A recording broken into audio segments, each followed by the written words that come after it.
You're listening to the Clutter Fairy Weekly, a weekly webcast and podcast brought to you by the Clutter Fairy in Houston, Texas. If you'd like to participate in one of our live webcasts, please visit cfhou.com/weekly.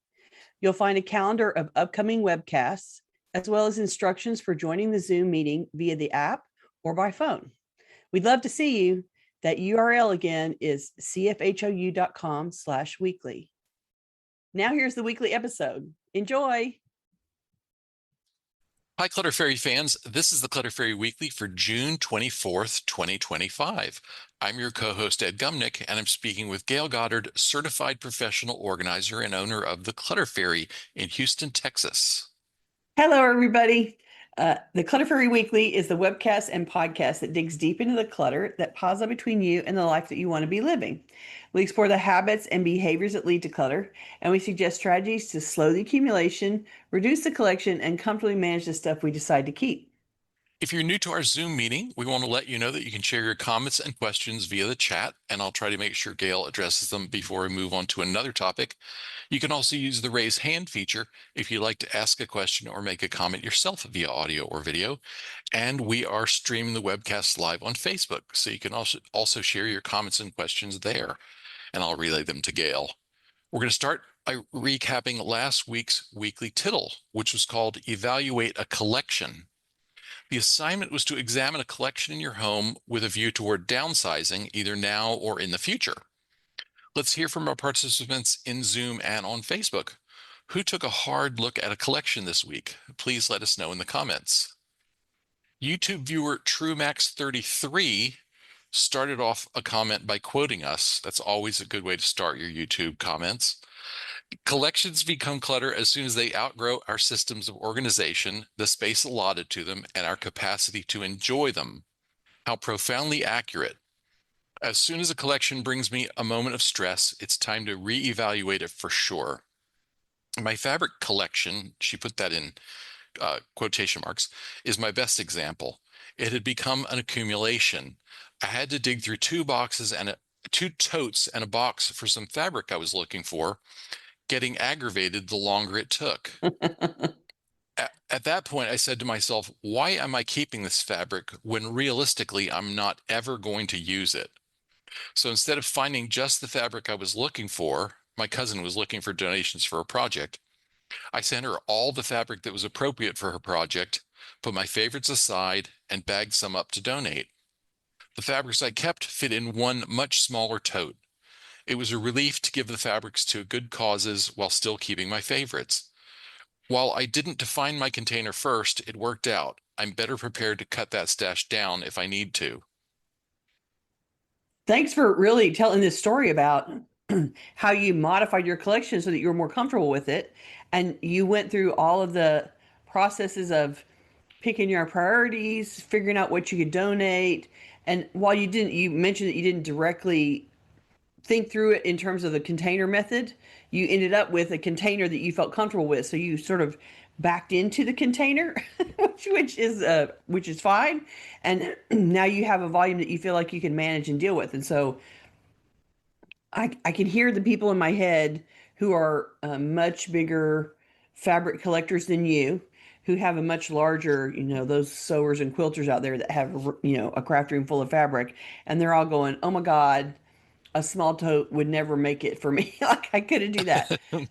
So I get it that she's talking about a scale that maybe doesn't relate to everybody who has a fabric collection, but it is an accomplishable process even for you. Your fabric stash that you would keep would just end up being larger than the one that she described here, but the process isn't the same. And she went through and picked her favorites and recognized the fabric she was never going to use, and found a way to donate and give that stuff away to someone else, and it all ended up, she got it down to a collection that she felt more comfortable with. And your target collection may be bigger than that, but the process of releasing stuff that you would never actually use, finding your favorites and releasing things that aren't your favorite, shrinking it until it fits in a smaller space, is all a possible target for you and accomplishable in the same way. It just take you longer than it probably would her, because her collection was smaller than the average fabric count. So thank you for sharing your story because it was a good one, and it's a good example of the collection was stressing you out. You couldn't find something that you wanted, and the way to fix that was to make the collection not overwhelming and not hard to look through. And you went right about the business of doing it, and I'm super proud of you for making it happen. Well done. Well done, exactly. Um, Jacqueline reports, Jacqueline gave us two reports. One was the not tittle related stuff, but it's Okay. all progress. Jacqueline says, I restrung a broken wind chime that had been living in my pantry for at least a year and hung it back outside where it belongs. It took about 10 minutes. There you go. Isn't that the truth? Like the project, that is so true about all those little, I got to fix it, I got to do something. And if you could just make yourself do it, it's good. 15 minutes or an hour later, you'll be done and it will forever be off the chore list.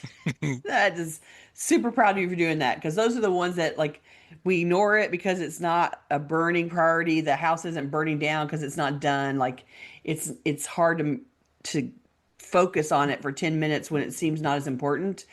But you totally did it and made it happen, and now you get to listen to your pretty wind chime again. So good for you. And have back that space in the pantry. Exactly. Jacqueline also says, I decluttered some old shampoo and lip balms from my bathroom. I mailed a package to my dad for Father's Day and used a set of fabric napkins as packaging.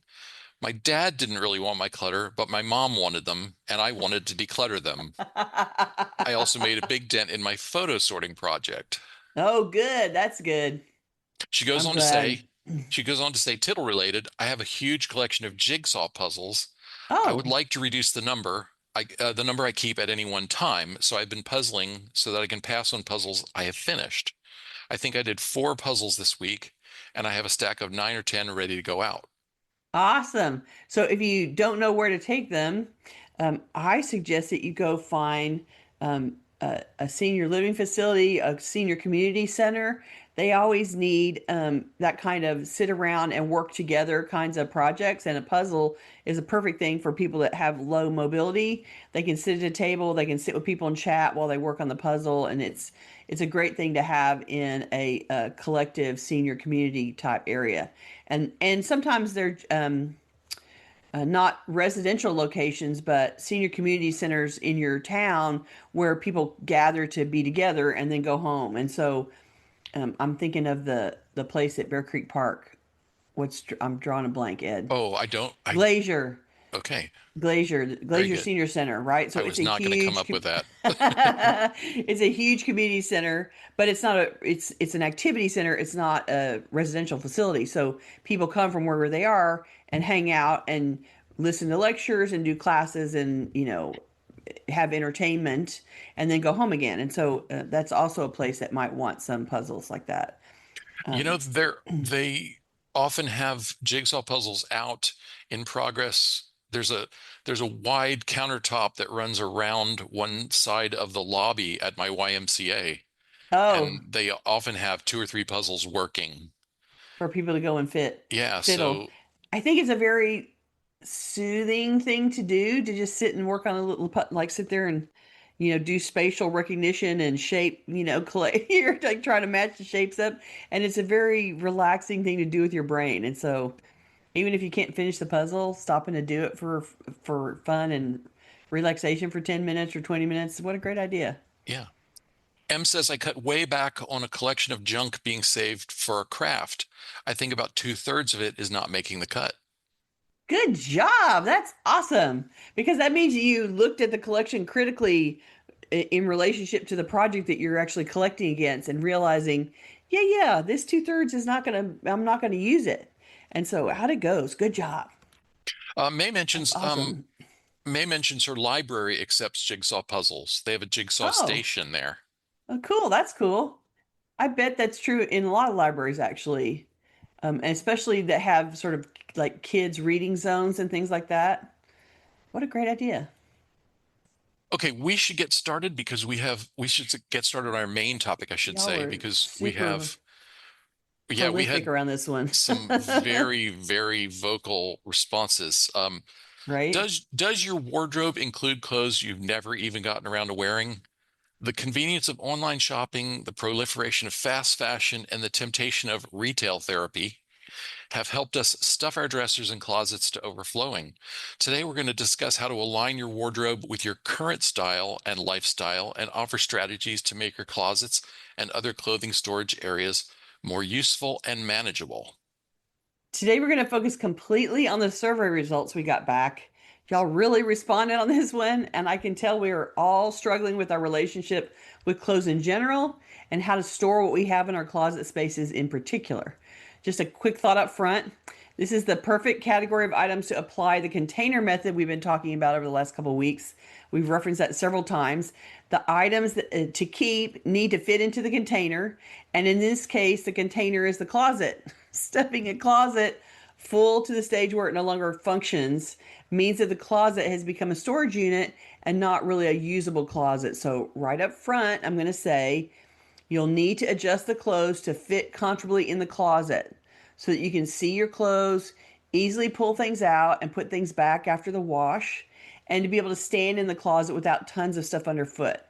That's the target result you're going for so that you can enjoy your wardrobe, you can easily take care of it, and find what you want to wear without difficulty. So, And not have all the sweaters come tumbling down on your head when you try and pull out one, as one survey respondent mentioned. and to not have a meltdown in the closet of tears and and snotty nose because you're so upset about the state of the closet. Clothes are the one thing almost everyone overstuffs the container that they have. We all put way too much in a closet for it to be comfortably used. So I'm making the assumption that your first issue is you own more than can fit in the closet and you need to pare it down by some percentage of your wardrobe. Some more than others, but the essential first problem is too many clothes to fit in the closet that you have, the closet that you're allotted in the house. That filter will be the backdrop for the discussion throughout. We're assuming that you have too many clothes and they don't fit in your closet. And then we'll move on from there. So let's dive into these fabulous survey results. Okay, we started off by asking our viewers and listeners about what we called wardrobe malfunctions. Which of the following statements describe situations that you've experienced during the last year? We gave a list of about 15 things and let people check as many as pertain to them. Mm. And the number one answer at 54% was I own clothing that I'm keeping until they fit again. Clothing items I'm keeping until they fit again. Okay, been there, done that, get it. I'll just start there. And then I think we all have to adjust our expectations a little bit. The idea that they're going to fit again, the idea that they fit at some point, and our body, if we're going to diet and exercise, that we're going to attain the old version of our body is probably not realistic.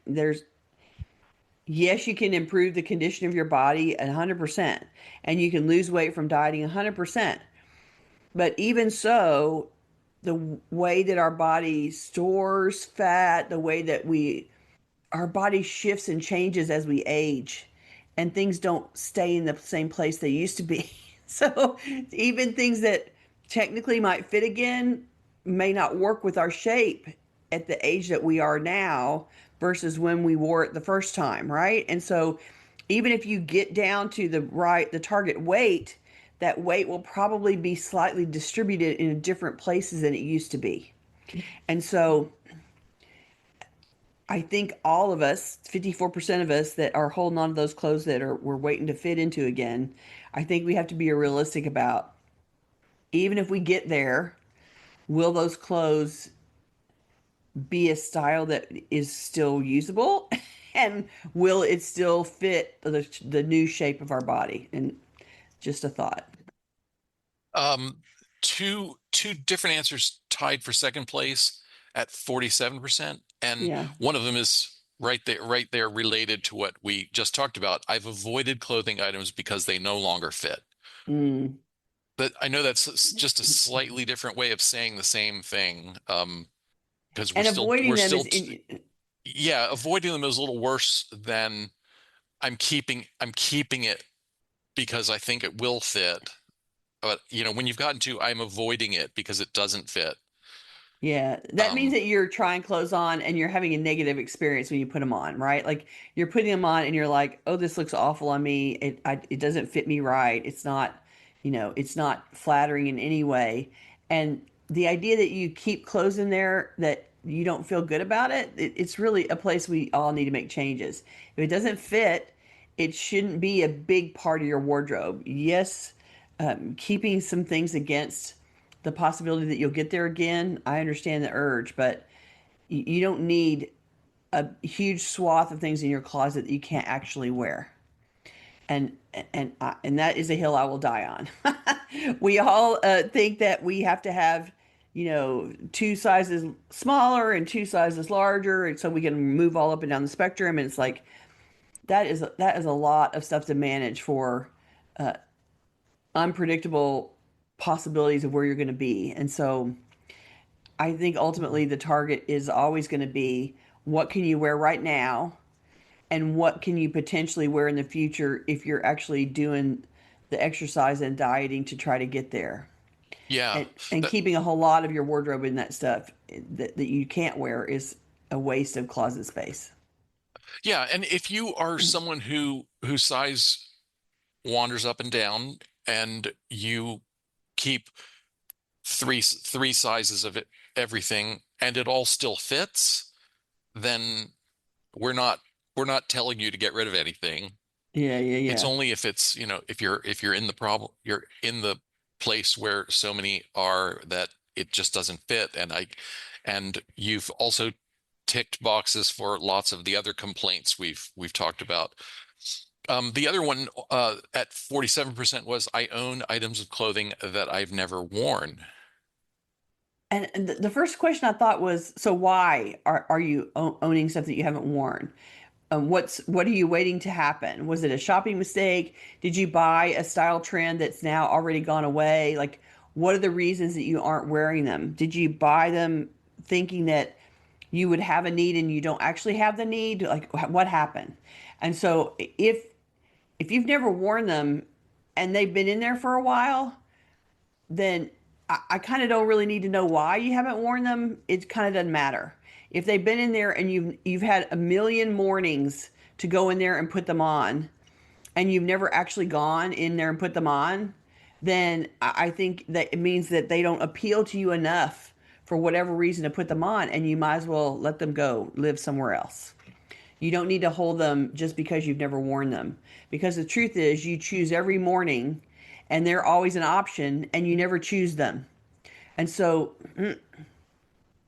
time to go.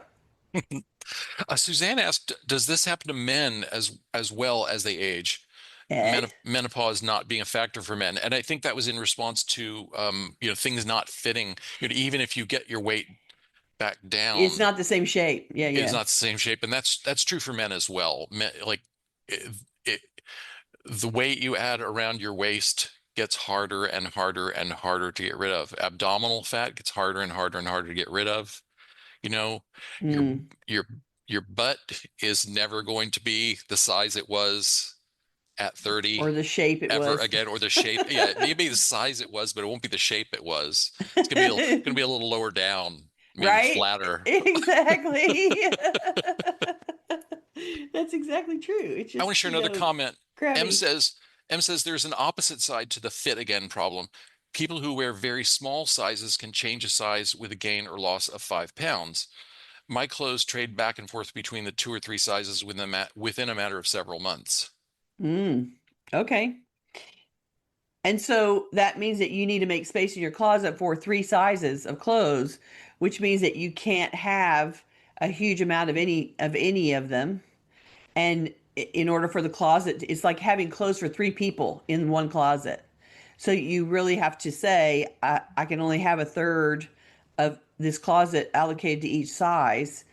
And I need to be able to walk up and down those sizes depending on what my body is doing this month. And so if you want to maintain those three sizes, you got to divvy up the closet in three places and shrink the collections to their third of the closet for each size in order to make it function and work is what I'm saying. Yeah. Okay. In reaction to talking about thing, owning things you haven't worn. May says, I take the same fancy schmancy purple top out every year for my Christmas party. Still doesn't look right. $96 price tag still attached. Yeah. So that was a buying mistake, May. Like you bought it and you thought it would be great. And you know, we've all done that. It's like, oh God, I have to go to this party. I need a shirt. And you go and buy one, you bring it home and you put it on, you're like, oh, that wasn't it. And then I spent money on it. Why? Okay. So, you know, find somebody that you love that can wear it, or donate it away, or put it on Facebook Marketplace and try to sell it. Like whatever you need to do to get comfortable with releasing it. But clearly, if you've pulled it out several times and looked at it and put it back, yeah, it doesn't need to live with you no more.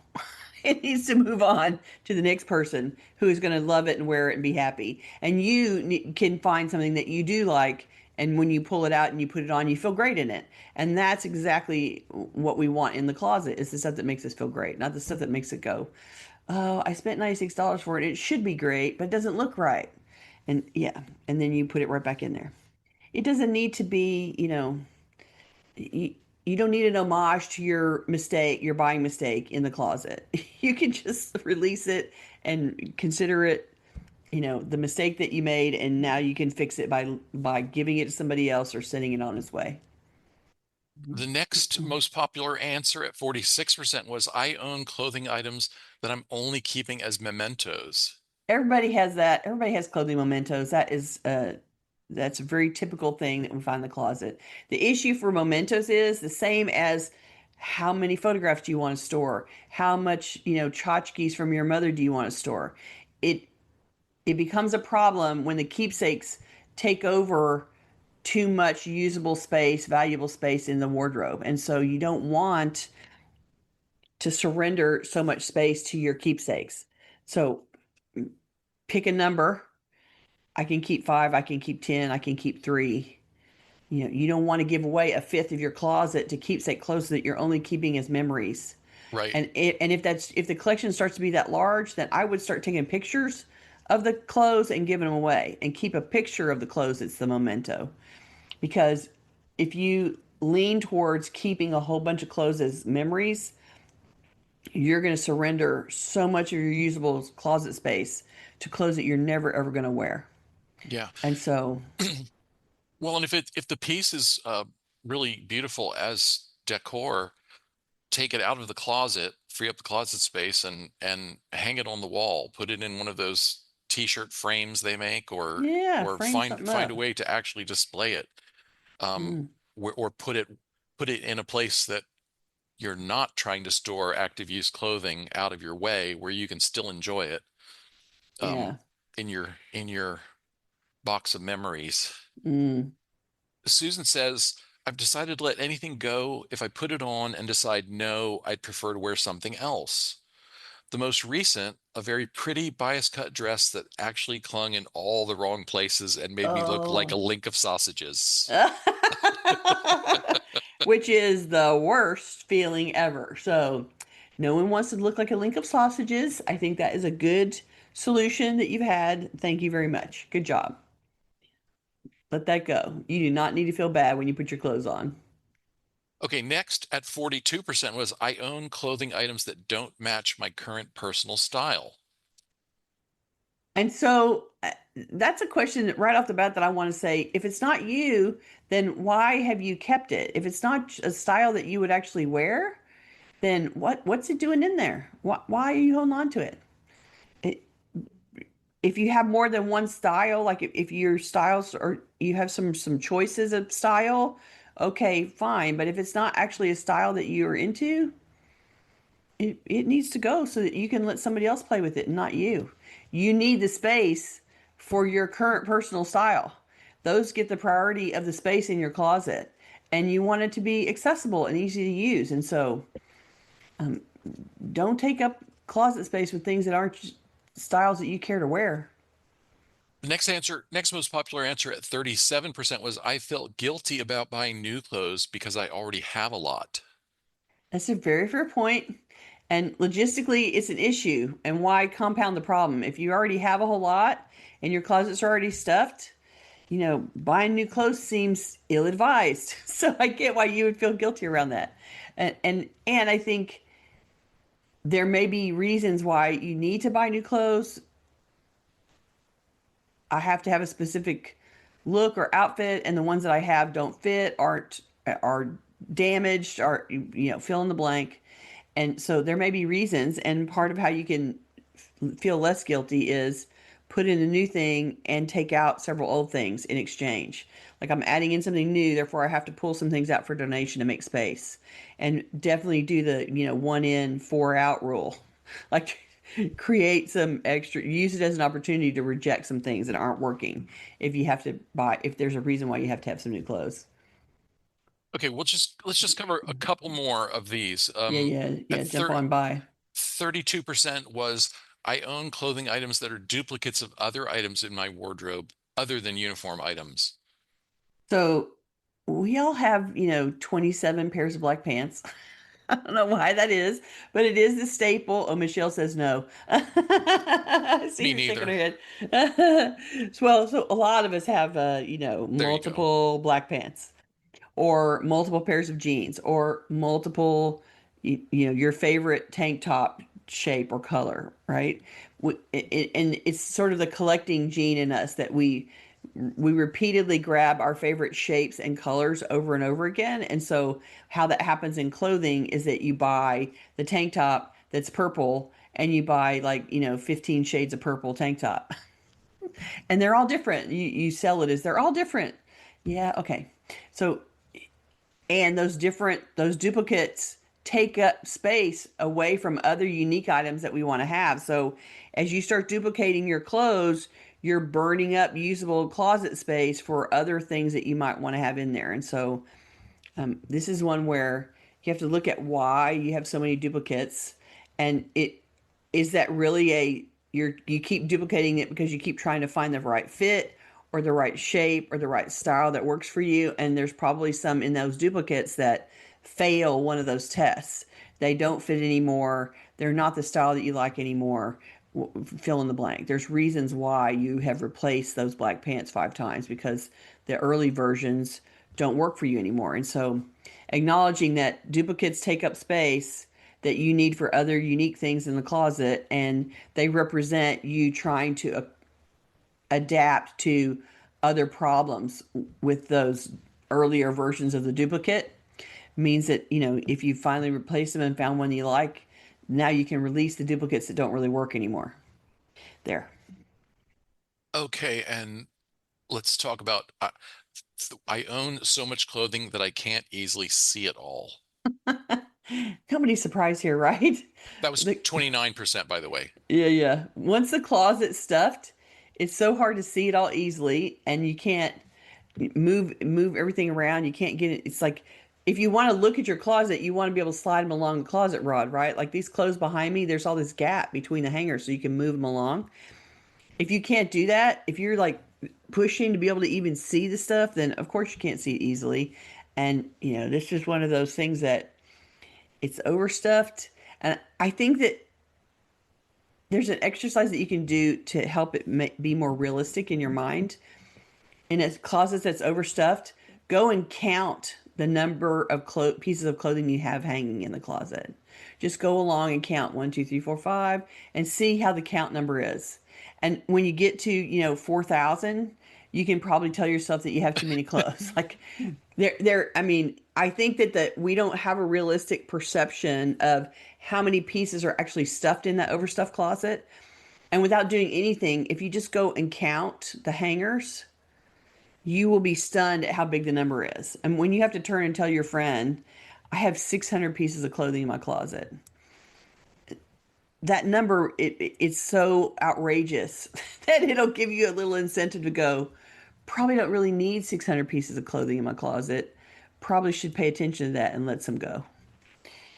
Just a thought. Okay, we're scrolling Okay, down to the next round, right? yeah, as a follow-up to that multiple choice question, we offered respondents the option to list any other wardrobe malfunction you've experienced that we didn't include in the first question. Any situation that makes you feel as if your wardrobe is getting out of control. We'll talk about just a couple of these. Um, An anonymous respondent said, I own clothing items that require something else, such as special undergarments that I don't currently own. And I'm guessing that you're describing that you think that you need to wear Spanx or something like that underneath it, like you need some Well, sort of I was thinking, control or, undergarment. it's something like something sheer, so it needs a slip or, yeah. Okay. So then the question I have is, if it's an undergarment like Spanx, some shape control garment that you're trying to wear underneath it, and you haven't bought it, then I want to ask you, is that because the idea of having to wear those undergarments really is not pleasant to you? Are you like, I don't want to fight putting on an undergarment like that that's gonna, crunch me, and so you're sort of avoiding it? And if it's the other, I need something to deal with the fact that it's too sheer or whatever, then set yourself a deadline. There is no point having clothes that need something else if you don't have the something else. So go get the something else, or accept that the something else that you need to have is something you really don't want to deal with, and therefore it makes that garment not work for you, because the requirements that you need to make it be a usable outfit is not something that you want to face or deal with or struggle with. And then it's time to send it on. It's clothing items that you really don't want to adapt to usability, and accept that and move along. Here's great comment from May. She says, thanks for mentioning slips. I can empty that drawer. I haven't worn a slip since the 80s. I know, right? Back in the day, we had to wear slips all the time. And there's still an occasion where I'm like, yeah, I need the slip just to keep the skirt out of my underwear. Like, there's a reason why there's a slippery piece of fabric between you and the outfit so it doesn't grab things it's not supposed to grab. But 2 times a year, I might have to wear a slip, so I don't need a huge amount of slips. I can have a white slip and a black slip, and we're done, right? And so, yeah, you can absolutely empty that drawer. And It's that in the also pantyhose drawer. I have pantyhose, and I keep releasing pantyhose because the sister ain't putting pantyhose on this for it's too hot for pantyhose now. Like, um Kit says, I own clothing that I'm waiting to replace for small reasons. No pockets, fabric slightly too easily wrinkled, just not feeling the fabric pattern anymore. so you're waiting to replace them for what to happen? So they already don't work for you, and Well, so to me, that sounds like she's keeping those she's wearing them pieces anyway. as no, maybe just keeping them in the closet as a reminder.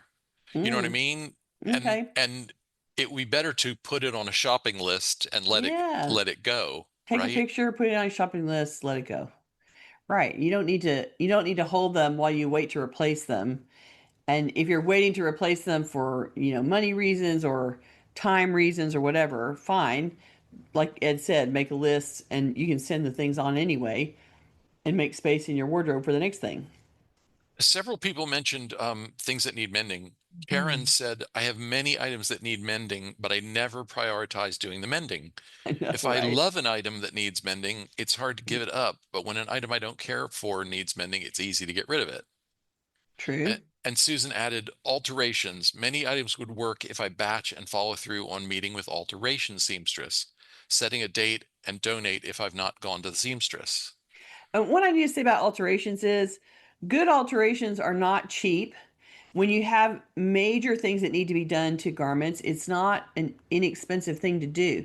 Now, getting the button sewn on, replacing the elastic band, fixing a zipper, that kind of stuff. It's not super expensive, but it isn't like somebody has to pick a garment apart and resew it. It's not a super easy thing to do all the time. And so what they're doing requires skill, and they deserve to be paid for their skill. And so you may end up spending more money for the garment than seems reasonable in terms of making the repair.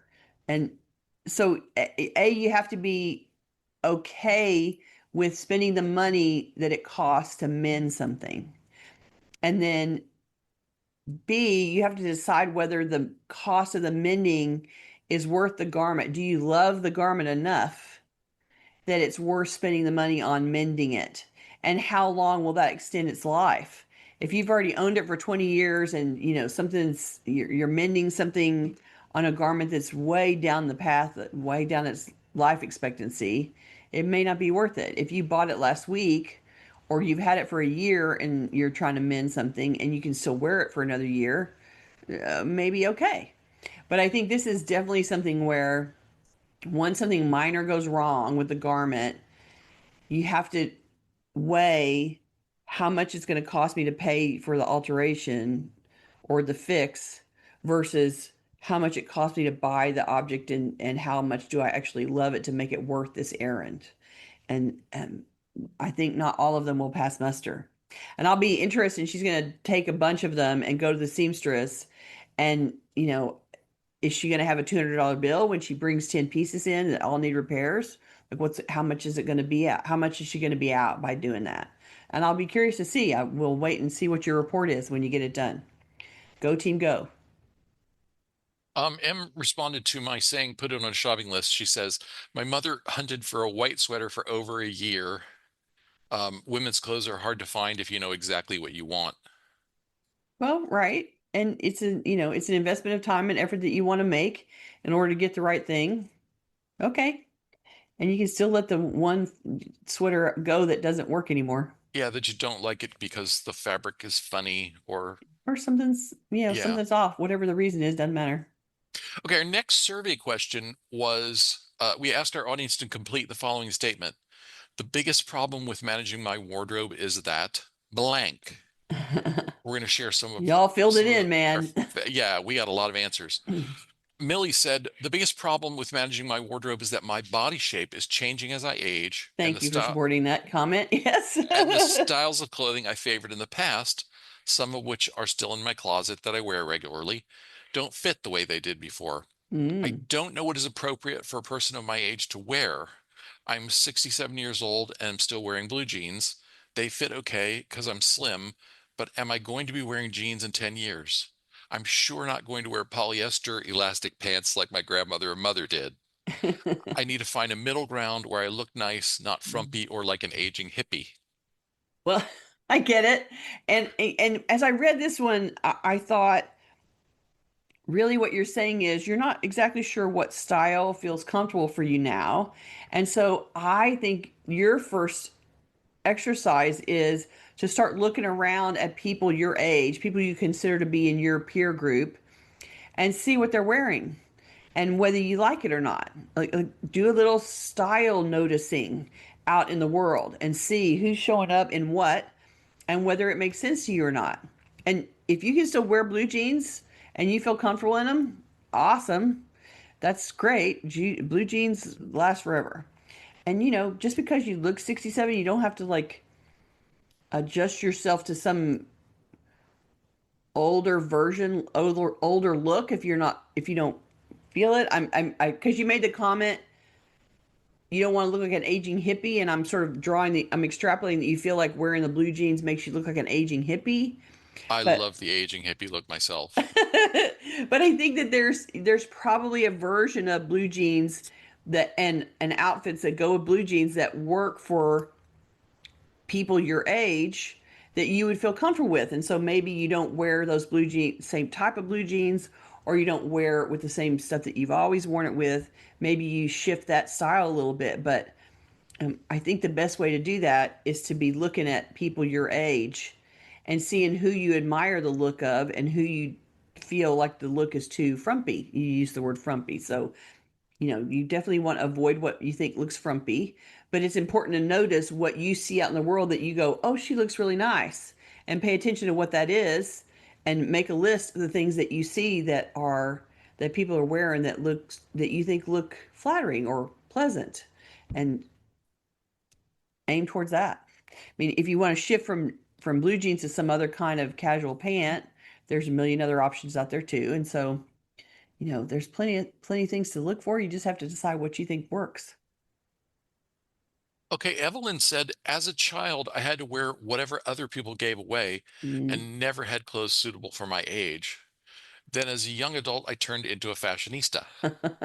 Now I've gained weight and lost interest in fashion. My relationship with clothes is quite complicated. Oh, I hear that. You've been all over the gamut and emotionally all over the gamut as well.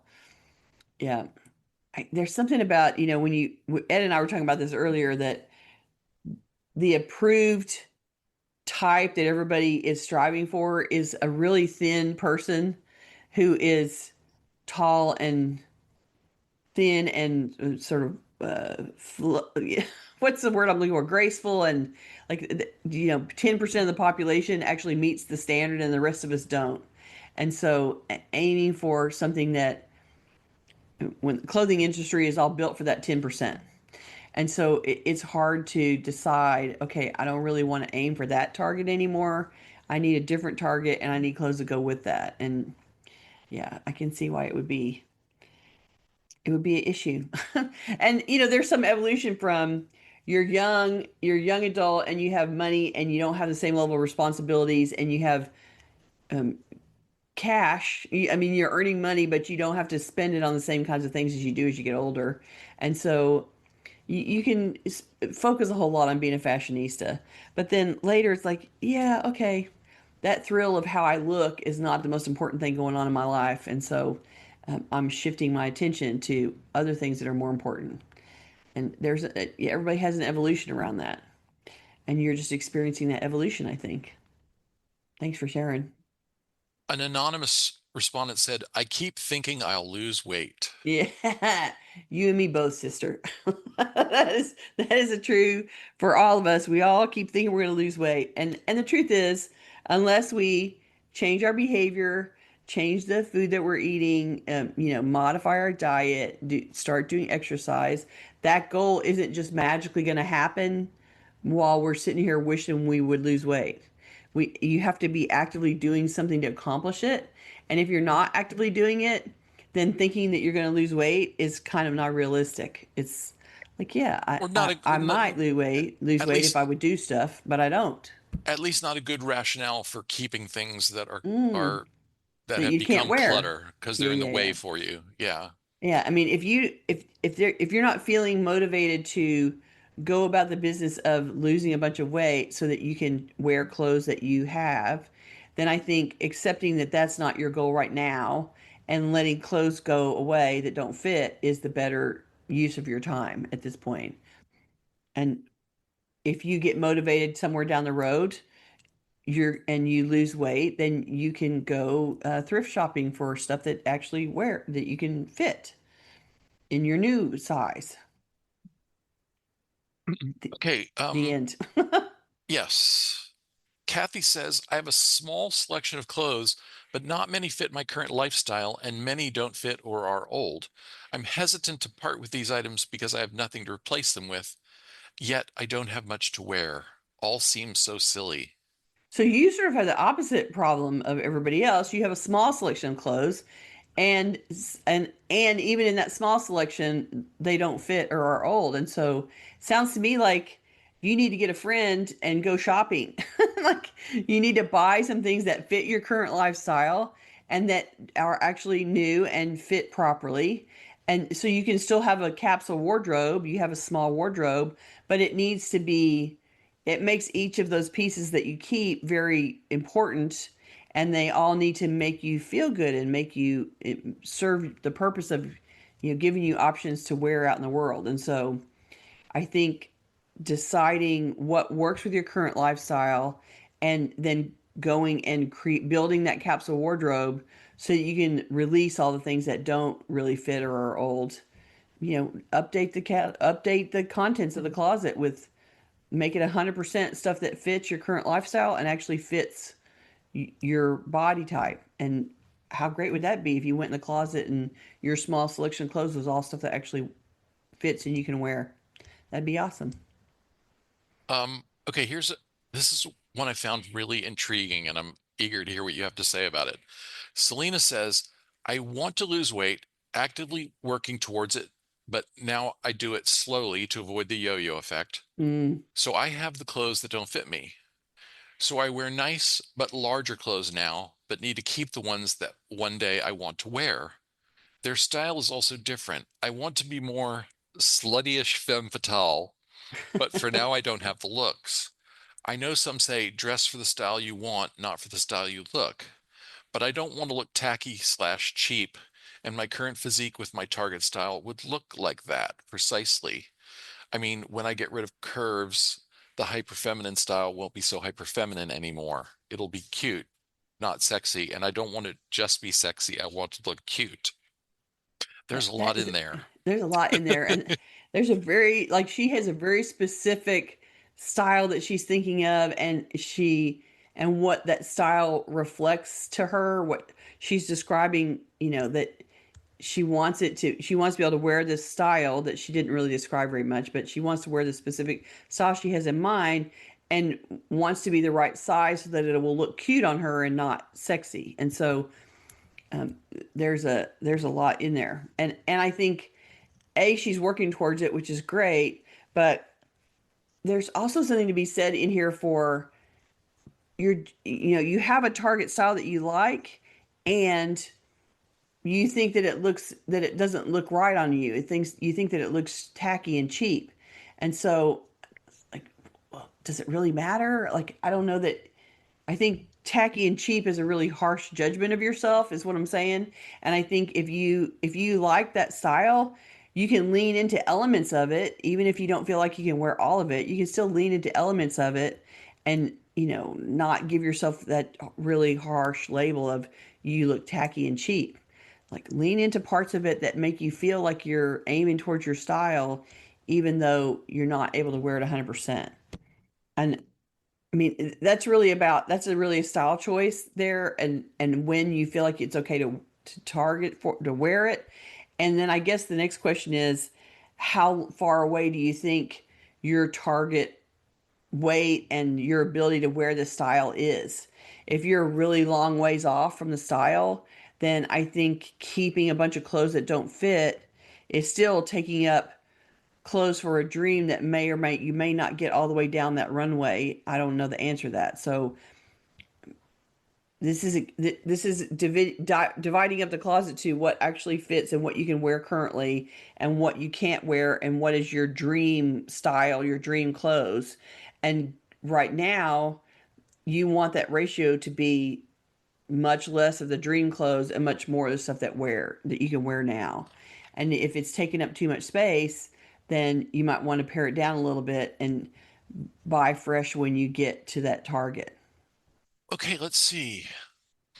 PJ from Wiltshire says the biggest problem is that I just have too many clothes. Mm. I use about 10%, 90% of the time. I keep a lot of just in case clothes. I work full time from home, so nearly always just wear comfortable jersey clothes with a few smart tops for Zoom calls. But my wardrobe still has full work outfits in case I have to go to a conference or meeting. I also have multiple formal dresses, bags, shoes, and coats in case there are parties slash balls slash other events, and quite a few outfits that are one-offs. The bits in them don't go with anything else. This is the perfect time for the survey as I've really been thinking about downsizing this season. Yeah, your description of I use 10% of my clothes 90% of the time, which means that 10% addresses most of your needs, and then the other 90% of the closet is the just in case clothes.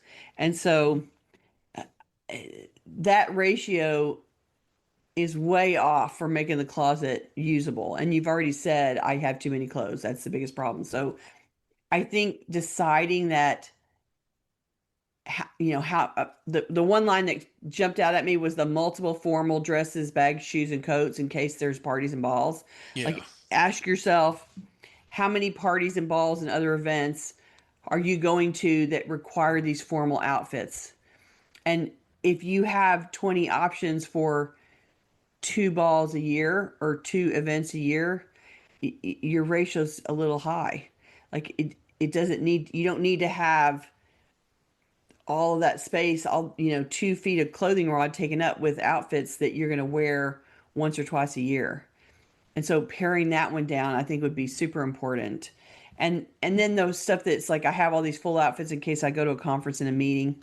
So a meeting where, you can have I'm using air quotes here, you can have a uniform in air quotes for meetings where when you go to a meeting, you always wear this outfit.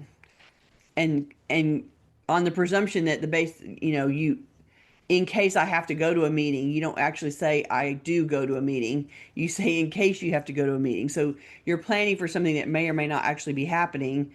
If it does, like I go to the conference, the NAPO conference every year, and I have to wear professional casual clothing. So it's a week at the conference that I have to be available. So I have a week's worth of stuff to wear there, and that's all I have to have. And so I don't need to stock my closet for a once a year conference, and neither do you. So, pick the, week's worth of conference wear.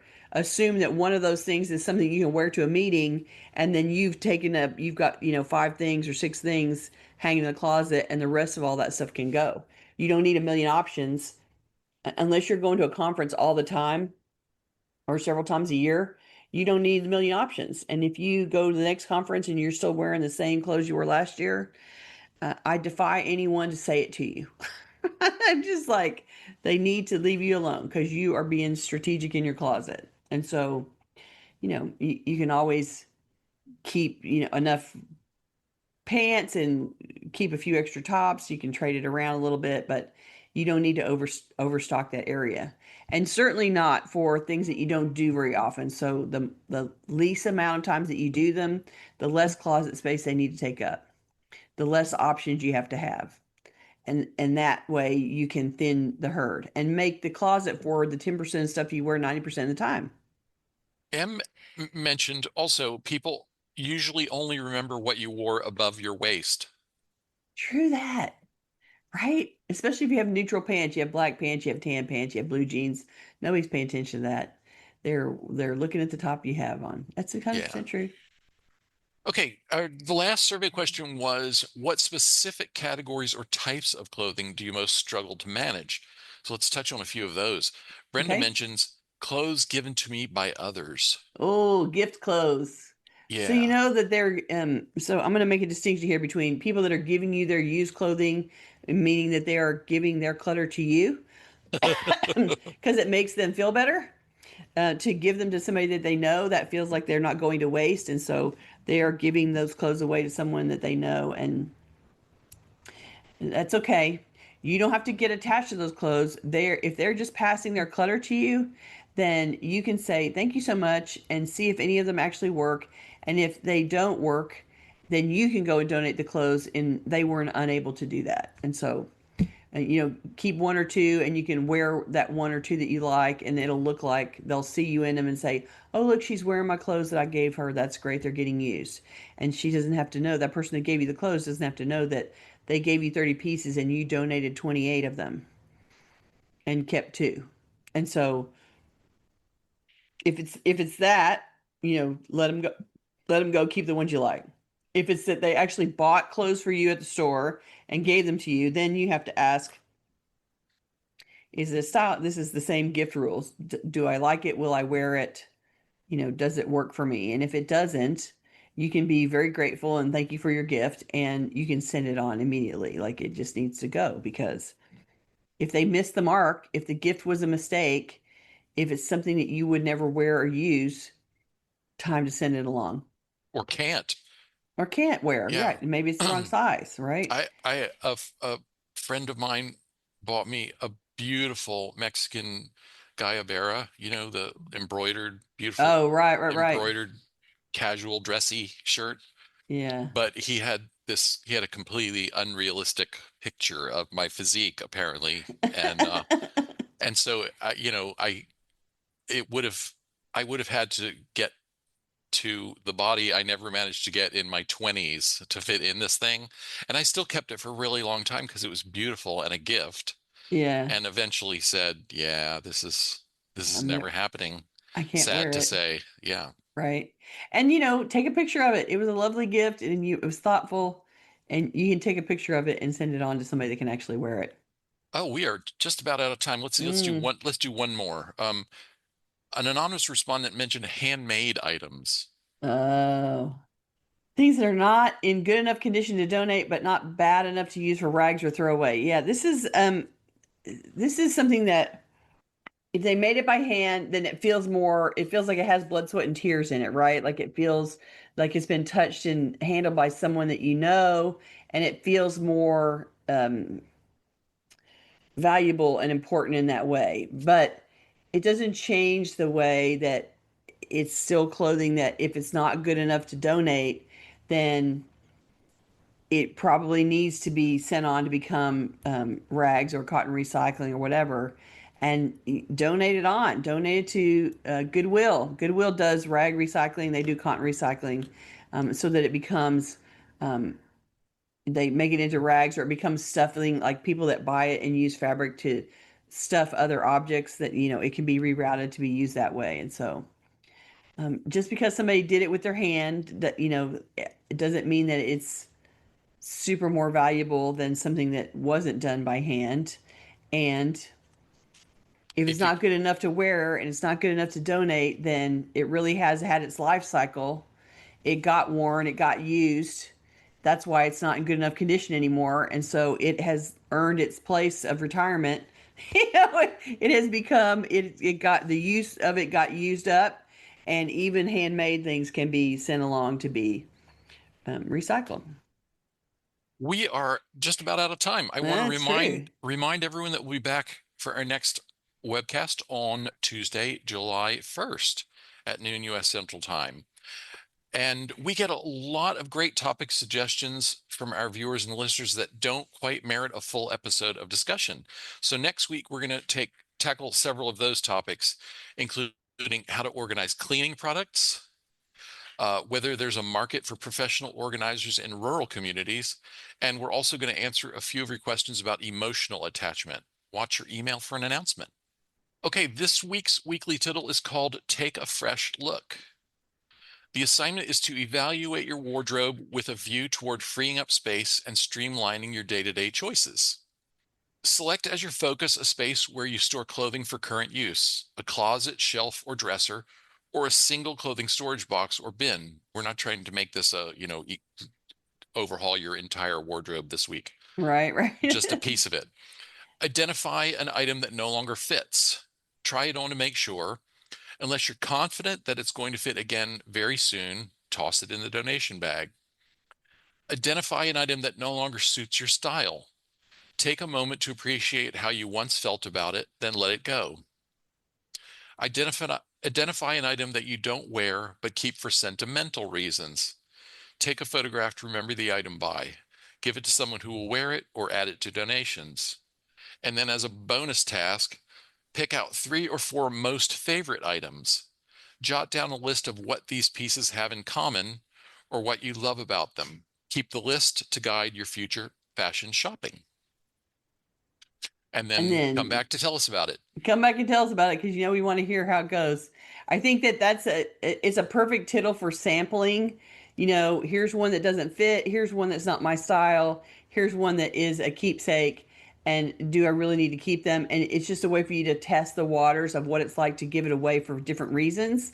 And, release a few, make a little bit of space in the closet, and have your emotional experience around it and see what it's like and come back and tell us about it. If you're watching this on YouTube, we'd love for you to join us live. To get notifications about upcoming events, we invite you to join the meetup group by visiting cfhou.com/meetup. You can also follow us on Facebook by visiting cfhou.com/Facebook or join our mailing list by visiting cfhou.com/subscribe. We love to hear from you, so please keep your questions, comments, and topic suggestions coming on YouTube, Facebook, or anywhere that you find us. You can always reach us through our website at clutterfairhouston.com. Thanks everybody for joining us about this discussion. We didn't even scratch the surface of all the things you had to say about clothing. Clearly, it was a topic that everybody related to, and so we're hoping that you can take some of the conversation and some of your comments from your fellow viewers and see if that changes your mind or spurs you on to take a little action. Try to do the tittle this week and come back and tell us how it went. We will see you next week. Bye-bye. Bye.